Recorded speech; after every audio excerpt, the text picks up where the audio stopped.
24 घंटे के अंदर पलट गया यूक्रेन का युद्ध। 24 घंटे के अंदर पहले व्लादिमीर जेलेंस्की पलटे और फिर डोनाल्ड ट्रंप ने लिया सबसे बड़ा यू टर्न।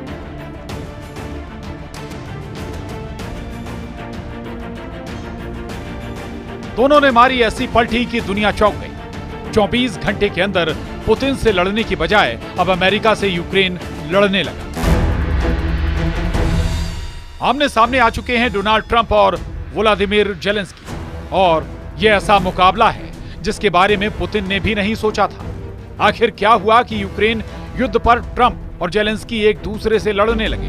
डोनाल्ड ट्रंप ने जेलेंस्की के बारे में क्या कहा है, बहुत गौर से सुनिएगा। डोनाल्ड ट्रंप ने जेलेंस्की को सिर्फ कॉमेडियन ही नहीं कहा, ट्रंप ने जेलेंस्की को डिक्टेटर भी बताया और कहा है कि जेलेंस्की के फैसलों ने यूक्रेन को तबाह कर डाला है। डोनाल्ड ट्रंप ने कहा है कि जेलेंस्की की वजह से अमेरिका ने इस युद्ध पर $350 बिलियन उड़ा डाले, यानी अमेरिका ने यूक्रेन को रूस से बचाने के लिए 30 लाख करोड़ रुपए खर्च किए हैं। इसमें हथियार और बाकी मदद शामिल है। यूक्रेन युद्ध के पीछे ट्रंप ने सबसे बड़ी वजह जेलेंस्की को बताया है।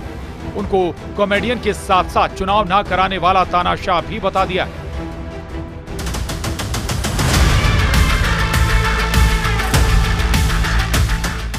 जो अगर नहीं हटा तो यूक्रेन बाकी नहीं रहेगा। ट्रंप ने अपने एक रिसोर्ट में दिए बयान में जेलेंस्की को तानाशाह कहा और वो सब कुछ कहा जिसकी जेलेंस्की ने कभी उम्मीद नहीं की थी। यही वजह है कि अब यूक्रेन बनाम अमेरिका की टक्कर शुरू हो गई।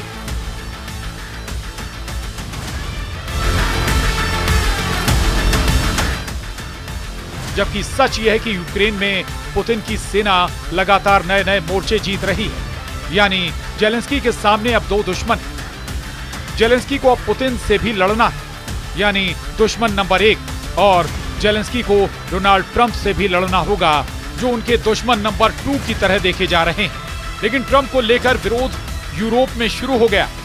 नेटो ने भी ट्रंप को आंख दिखाना शुरू कर दिया।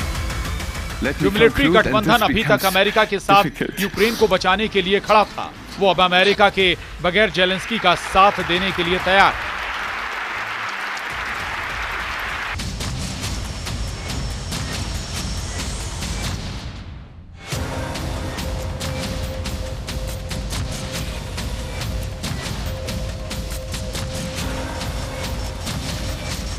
जर्मनी के चांसलर ओलाफ शॉल्ज ने कहा है कि ट्रंप गलत बोल रहे हैं। ब्रिटेन के प्रधानमंत्री कीर स्टारमर ने जेलेंस्की को फोन करके कहा है कि वो उनके साथ है। कनाडा के प्रधानमंत्री जस्टिन ट्रूडो ने कहा है कि कनाडा यूक्रेन के साथ खड़ा है। आखिर ऐसा क्या हुआ कि अमेरिका के नए राष्ट्रपति डोनाल्ड ट्रंप जेलेंस्की पर अचानक बरस पड़े? वो क्यों यूक्रेन की लीडरशिप पर बिगड़ गए? इसकी बहुत बड़ी वजह है, लेकिन वो समझने से पहले देखिए यूक्रेन की राजधानी कीव पर जब पुतिन ने हमला किया तो कैसे जेलेंस्की का एयर डिफेंस एक्टिव हुआ।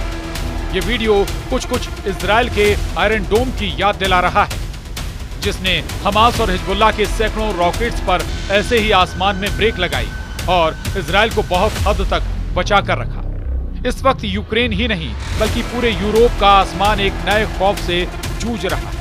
डेनमार्क ने भी अपना रक्षा बजट $7 अरब बढ़ाने का फैसला किया। ऐसा इसलिए क्योंकि ट्रंप के अंदर यूरोप का भरोसा खत्म हो चुका है।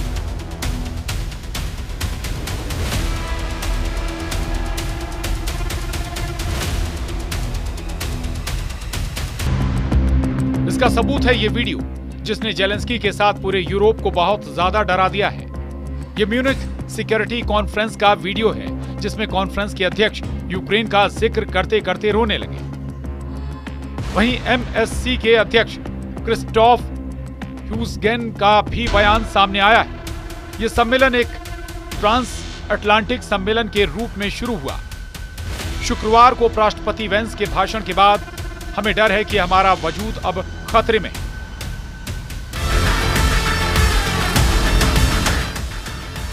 मैं उन सभी यूरोपीय राजनेताओं का बहुत आभारी हूं जो संकट की घड़ी में एकजुट हैं। राष्ट्रपति जेलेंस्की से बेहतर किसी ने भी ऐसा नहीं किया, जो पिछले 3 वर्षों से लोकतंत्र, स्वतंत्रता, कानून के शासन के लिए लड़ रहे हैं। म्यूनिख सिक्योरिटी कॉन्फ्रेंस से आए इस वीडियो ने बहुत साफ संकेत दे दिए हैं। इस वीडियो में सिर्फ कॉन्फ्रेंस की अध्यक्षता करने वाले क्रिस्टोफ यूक्रेन नहीं रोए।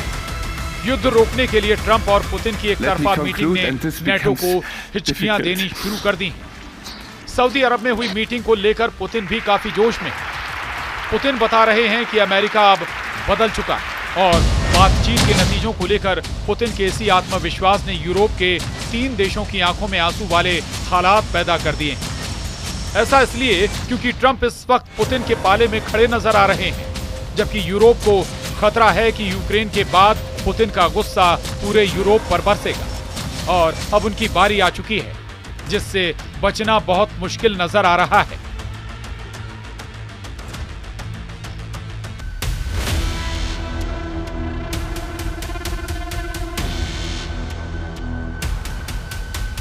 रूस का कब्जा बहुत गहराई तक हो चुका है।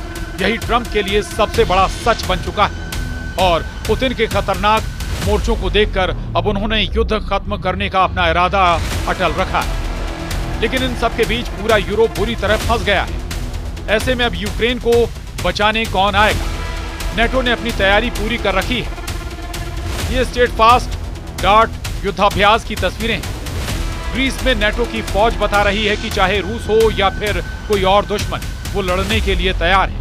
ये युद्धाभ्यास बुल्गारिया और रोमानिया में भी हुआ है।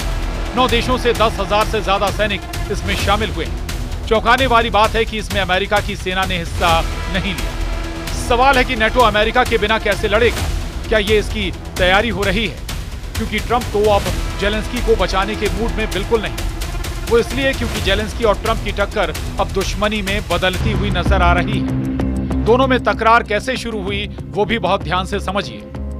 जेलेंस्की ने डोनाल्ड ट्रंप को लेकर कहा कि वो फेक न्यूज से घिरे हुए हैं, गलत फहमी से जी रहे हैं। ऐसा उन्होंने ट्रंप को जवाब में कहा क्योंकि ट्रंप ने जेलेंस्की को लेकर दावा किया था कि यूक्रेन में जेलेंस्की की अप्रूवल रेटिंग गिरकर सिर्फ 4% रह गई है और अब वो यूक्रेन में भी पॉपुलर नहीं रहे।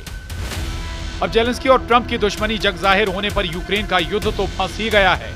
पूरा यूरोप दहशत में है क्योंकि ट्रंप का इरादा कॉन्क्रीट बन चुका है, जिसे कोई बंकर बस्टर बम भेद नहीं सकता।